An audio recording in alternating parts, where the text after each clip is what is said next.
कि राज रियासती पावन खातिर रोज सियासत होती सयानी।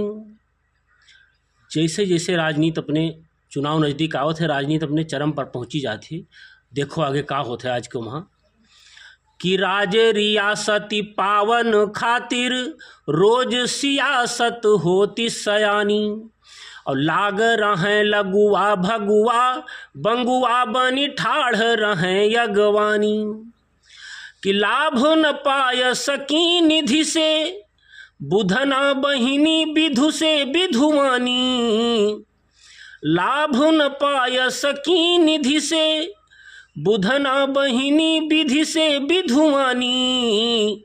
और एक जो हो ये तो साथ रहे मूल 14 लोग लड़े परधानी। का किया जाए, लेकिन आप सब जुड़े रहो, बताइए आगे का करे। बहुत बहुत धन्यवाद।